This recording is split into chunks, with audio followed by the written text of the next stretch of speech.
Hello and welcome to our 35th session where we are going to continue with our tilting island game, and in this session we are going to add enemy spheres and make them move towards the player. In my experience, a floating island isn't really a floating island unless there's something on that floating island trying to knock you off of it. In this prototype, there will be enemy spheres with just one goal and one goal only. It is to see that the player go over the edge even if it means throwing themselves off too. Well, by the end of this session, an enemy will spawn on the floating island and then follow the player around trying to knock him off. Up to this point, when we have used vectors, we have always used a particular preset direction. Vector 3 dot up, vector 3 dot down, vector 3 dot left, vector 3 dot right, vector 3 dot forward, vector 3 dot back. The tricky thing about getting the enemy to follow the player though is that the direction will always change as the player moves around. So we can't use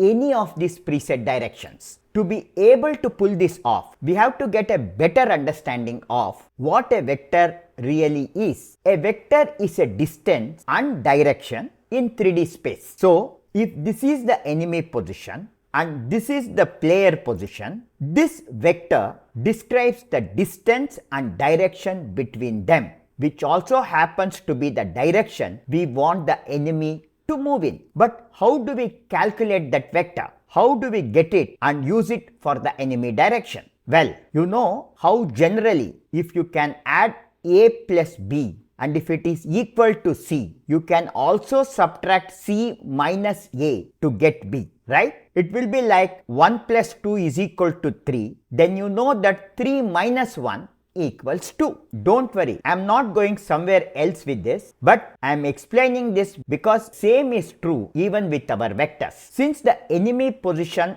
plus that vector equals to the player position, you can also subtract the player position minus the enemy position to get that vector. And this is exactly what we are going to do. We will take the player position, subtract the enemy position, and that will give us the vector or distance and direction the enemy should move in.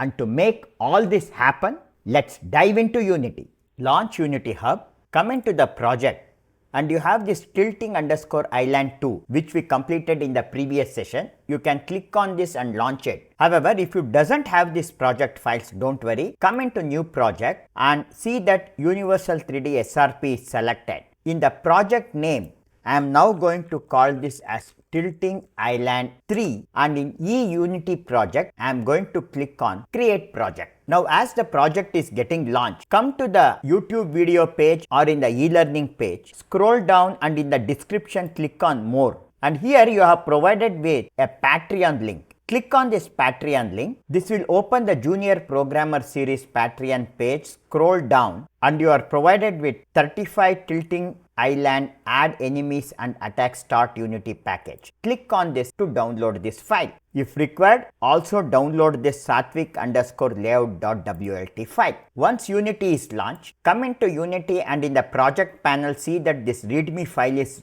selected. Come into the inspector and you have this remove readme asset. Click on it and in this remove readme asset confirmation dialog box, click on proceed. We also doesn't need this input system underscore action file. Select this, right click and choose delete, and in the confirmation box click delete. If your layout doesn't match the layout that you are seeing here, you can come on the right hand side on the layout and choose Sattvic. And if Sattvic layout is not available, come into load layout from file and in the downloads folder, select this Sattvic underscore layout.wlt file and click on open. Your layout and the layout that I am using here will be the same. Now come into the project window, come and select this asset, right click, choose import package and choose custom package. Now in your downloads folder, you had already downloaded this 35 underscore tilting island add enemies Unity package. Select it and click on open. And in the import Unity package dialog box, see that all is selected and click on the import button. Once it is imported, come into the scene and double click this tilting underscore island scene to open it. So this was the file that we were working on. you can come to the project window, select this sample scene, right click and you can delete it, and in the confirmation window click on delete, as we are not going to use that file. Let us now start by adding our enemy. I will come into the hierarchy panel, right click, and in 3D object I am going to add a sphere, and I am going to call this sphere as enemy. And if you come here into the inspector in transform, I am going to come to the right end and I will reset it to 0, 0, 0. So that now our player and enemy is at the same point, but along the x-axis, I will move it by around 6 units. If I press F, move close, Alt left click and turn around, this is slightly smaller. So I will come into scale and click on enable constraint proportion, and I will scale it up by 1.5 units. It has slightly gone below the ground, and I will make enemy also, I will move it by 0.1. I will come into gizmo, right click and come into the top view. I will just zoom out and then right click and come into the free view. I will come into the project panel, open course library, open here textures and select polygon prototype texture grid 7. Drag this and drop it over the enemy. So now our enemy has the same texture. If I come and play this, when I press W and if I go and hit it, my player is jumping, but there is no reaction from our enemy. So I will stop the playback, and this is because if you select the enemy, you have the sphere collider, and to make it react to the player, I will come into add component and I will type rigid and I will add rigid body even to this enemy. And now if I play, if I press W and hit the player, see now when I hit, it is going to go and fall down. Now I will stop the playback. We have not just a rigid body which uses physics, but we also have something called as physics materials. I will come into my project panel, asset, I will close course library. On asset, I will right click and I will create a new folder, and I am going to call this as physics materials. And now I will right click, come into create a physics material, and I am going to call this Bouncy and press enter. Now if you come into the inspector, it has 3 values: dynamic friction, static friction and bounciness. And friction combined and bounce combined also you have 4 values. I am going to now select this bouncy material and drop it over the player. Now if I select the player, where has this material is be applied? See, if you come into the inspector, in sphere collider, you have material slot, and here is where my physics material is applied. Now similarly, I will drag this bouncy and apply it to my enemy. Now if I select enemy, enemy is also applied with this bouncy material. If I play and check it, so I will press W, move, and you can see how the movement, there is a slight change. I will stop it, select bouncy physics material and come into bounciness and set its value to 1. Along the bounce combine, I will set its value to multiply. Now I will go to file, save it. If I play and check it, see now if I go and hit it, see now there is a change in how it reacts. I will stop the playback.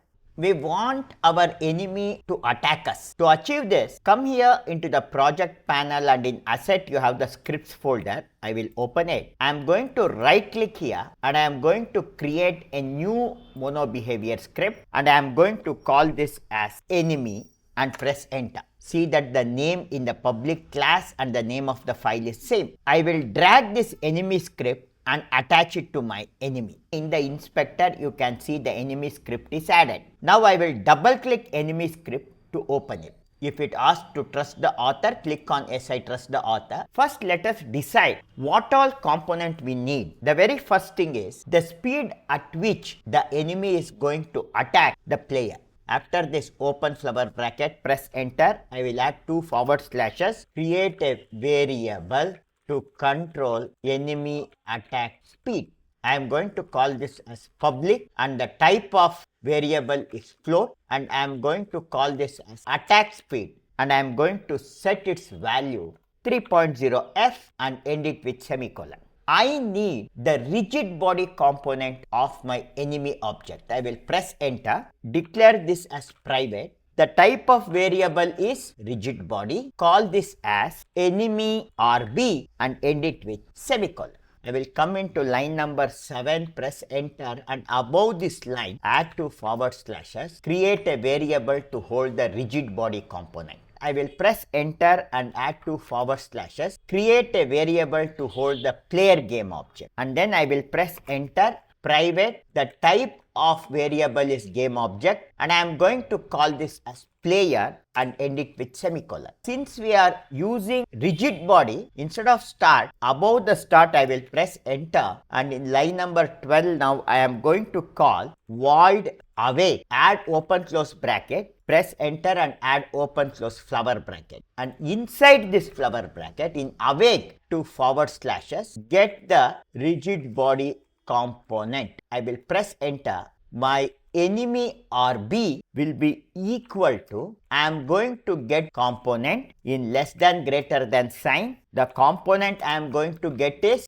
Rigidbody. I will come out of this greater than sign, add open close bracket and end it with semicolon. Next, I am going to get the player game object by name. Press enter, call my player, and this is equal to game object parent. I am going to find, add open close bracket and end it with semicolon, and inside in inverted comma I will name my game object player.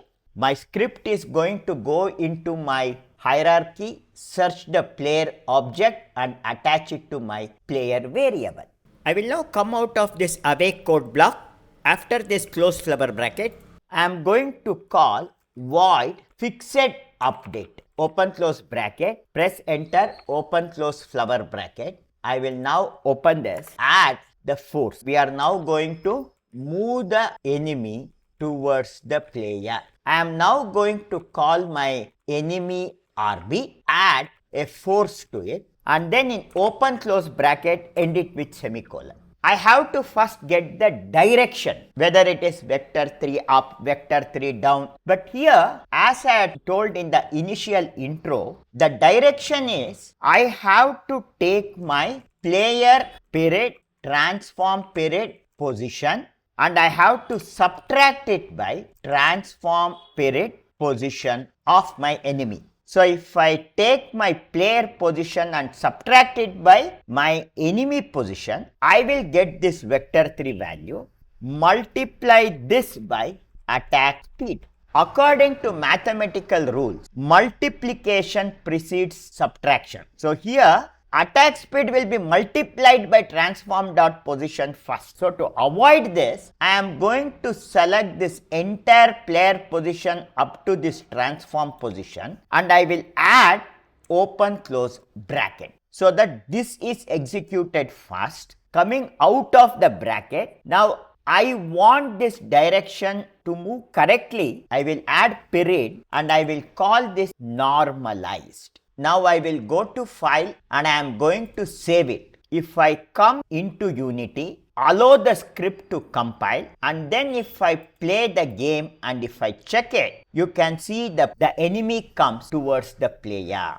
So I will stop the playback, and again if I play and check it, you can see the enemy is rolling towards me. Wherever I go, my enemy is going to follow. Wherever I go, it is going to follow. I am going to stop the playback. I will just double click enemy and open it once again. Coming into Visual Studio Code, let us clean up this script a little better, because see, this line is too big. Coming into FixedUpdate, after this open flower bracket, I will press enter and I will add two forward slashes, create variable to store direction towards player. Then I will press enter and I am going to now declare vector 3 and I will call this as LookDirection, and I will set its value equal to, I am going to select this entire block that is inside AddForce. Starting from this open bracket until this normalize, I will press Ctrl X and cut it, and I will come here into LookDirection,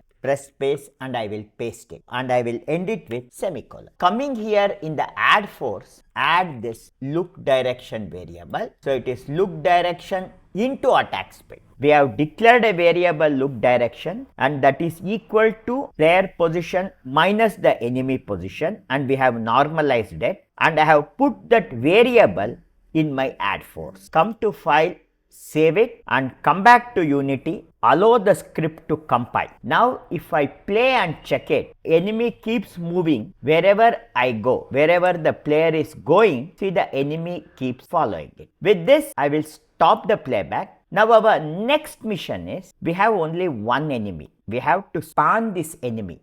Creating the spawning of enemy using spawn manager, we are going to do it in our next session.